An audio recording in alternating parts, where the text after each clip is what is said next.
2 astronauts who took the first commercial trip to orbit have left the International Space Station. They are scheduled to return home on Sunday.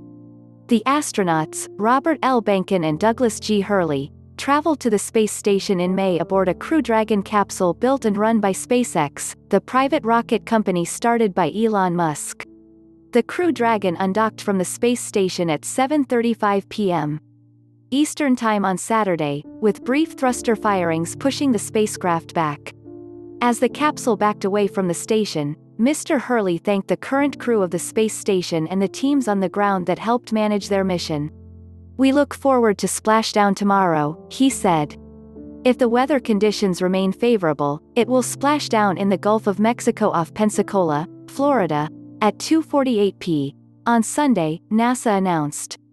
A safe return would open up more trips to and from orbit for future astronaut crews, and possibly space tourists, aboard the spacecraft. Isaias is forecast to sweep up along the Atlantic coast of Florida over the weekend. NASA and SpaceX have 7 splashdown sites in the Gulf of Mexico and the Atlantic, but the track of the storm ruled out the 3 in the Atlantic.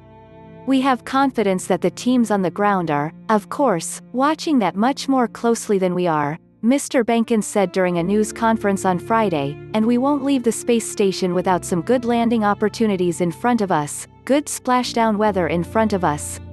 NASA television's coverage of the undocking will continue through splashdown. You can watch it in the video player below. The capsule is now performing a series of burns to move away from the station and then line up with the splashdown site. For much of the trip, Mr. Behnken and Mr. Hurley will be sleeping. Their schedule sets aside a full night of rest. Any return journey that exceeds 6 hours has to be long enough for the crew to get some sleep between undocking and splashdown, Daniel Uo, a NASA spokesman, said in an email. Otherwise, because of the extended process that leads up to undocking, the crew would end up working more than 20 hours straight, which is not safe for dynamic operations like water splashdown and recovery, Mr. Uo said. Just before a final burn that will drop the Crew Dragon out of orbit on Sunday afternoon, it will jettison the bottom part of the spacecraft, known as the trunk, which will then burn up in the atmosphere. At re-entry, the Crew Dragon will be traveling at about 17,500 miles per hour. 2 small parachutes will deploy at an altitude of 18,000 feet when the spacecraft has already been slowed by Earth's atmosphere to about 350 miles per hour. The 4 main parachutes deploy at an altitude of about 6,000 feet. Once the capsule splashes in the water, it is expected to take 45 to 60 minutes to pluck them out.